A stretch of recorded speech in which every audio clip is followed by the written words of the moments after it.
recently got a call from one of my friends, Nigerian guy, his name's Olu. He told me that he saw the video that I did about how I learned Spanish in 8 months. Porque, bueno, no solamente porque vas a poder hablar con personas diferentes, vas a poder entender idiomas diferentes, que es fantástico. And so he wanted my help. Challenge is, even though the guy grew up here in Yoruba at home, he always speaks to his family in English because he lives here in England. So as a result, even though he can understand Yoruba, he can't speak it. And he told me that it's a very delicate topic for himself because his family in Nigeria always makes fun of him, calling him like a fake Nigerian, especially his grandma. And he's decided that, you know what, enough's enough, and he needs to learn how to speak the language as soon as possible. Problem is, doesn't know what to do. And in fact, you might even have the same problem, whether it's Yoruba, English, French, Spanish, whatever language. The question is, what do you do if you can understand the language, but you can't speak it?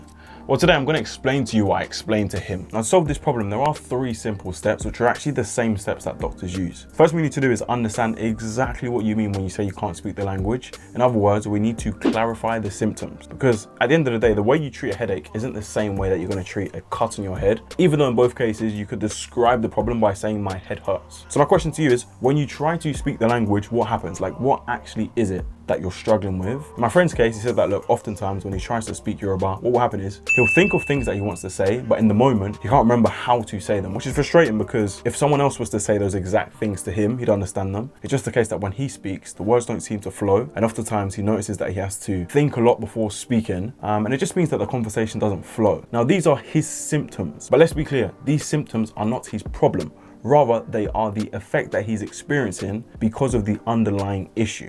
And to really know the issue, we have to now identify the cause, which is step number 2. Now, the good thing is, in our case, even though there are many possible symptoms, there are only 2 possible causes. Number 1 is that you don't actually understand the language as well as you think you do, or at least well enough at a subconscious level to be able to speak it as fluently as you want. Or number 2 is that you do actually understand the language well at a subconscious level, but now you just need to practice way more to be able to produce the sounds as and when you want. Now, if we look at your symptoms, we can actually start to identify the main cause in your specific case. The way it works is that the more you know what you need to say when you go to speak without thinking about it, the more likely that the main cause in your case is the second one. And then on the flip side, the more you have to think about what you need to say when you go to speak, the more likely that the main cause in your case is the first one. Let me break that down. So in the case of my friend, what happens? Well, he goes to speak the language and an idea or concept that he wants to express comes to mind, but he doesn't know how to express that idea instantly. What does that mean? Well, it means that even though he'd understand if someone else was to say that same idea, he hasn't actually acquired that word or phrase or sentence or whatever it is at a subconscious level yet. How is that possible? Because when we listen, we have the additional aid of the context of the sentence or a few seconds extra,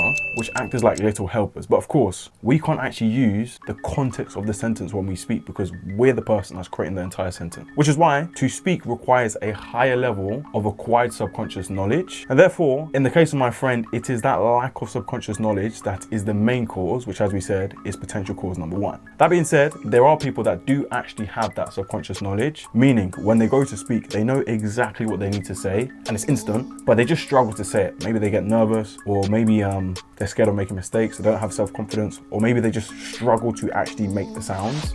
Regardless, in this case, the cause is the lack of practice, which is potential cause number 2. Now, bear in mind, most people will find that they have a mixture between the 2 causes, which is fine. The point is, you will still have a focus, meaning of the 2 causes, there will be one that applies to you more. And if we can identify that, we can start to improve quickly because we can create a plan that addresses the real cause in your specific case. So take a moment to really think about what that cause is, and when you're done, we're going to create your prescription, which is step number 3. Now, often you'll see that a prescription contains these 2 things. Number 1 is a type of medicine that you need to take. And number 2 is how much you need to take and how often. And so to create our own prescription, we need to know, number 1, the type of medicine you need, meaning the type of language learning activities you need to do. And then number 2 is how many hours of these activities and how often do you need to do them. Now, to work this out, there are 2 fundamental life concepts that we need to understand. The first one is something that I've actually stole from Alex Hormozy. And the concept is that life isn't fair, but at the same time, it isn't unreasonable. What does that mean? Well, we have 2 things. We've got output, meaning the results or the thing that you're looking to achieve. And then we have input, meaning the activities or the work that you need to do to accomplish the output. Now, the idea is that there is a level of input that you can put in that if you do, it would be unreasonable to not achieve the output that you're seeking. And so if you actually do that level of input, since life isn't unreasonable, you'll get the output. Now, this actually works even better with the things that solely depend on you,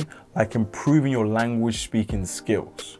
Question is, how do we know the level of input that we need to do? Well, this is where the second concept comes in, which is something called the 10,000 hour rule. I'm sure you've heard of it. The way it works is that, look, if you spend 10,000 hours doing anything, you'll become a master. So the question is, am I saying that you need to spend 10,000 hours to get rid of this language speaking problem? No. In fact, I was watching a video by Brandon Carter, and he said that we can take these 10,000 hours and split them into stages or levels. So we're going to divide it by 10, and we get 1,000 hours. Now, with 1,000 hours, you're not going to be a master, but at the same time, you're not going to be bad either. In fact, you'll be very far from it. So the same question, am I saying that you need to spend 1,000 hours to get rid of this problem? Well, not necessarily, but I am saying that if you spend 1,000 hours doing the correct input, starting from scratch now, and bearing in mind that you already understand the language, it would be unreasonable that you still have the same problem, so you won't. And if you're willing to at least spend 1,000 hours, the problem will go away because you'll go from thinking, I still can't speak the language, to, well, I just haven't met the requirements yet, and the frustration goes away. So we know that we need to spend 1,000 hours, but how do we split that up? Well, you can actually do that however you like. The only two rules I give you is that we need to spend at least 1 hour per day minimum, and also we need to focus on these 8 activities.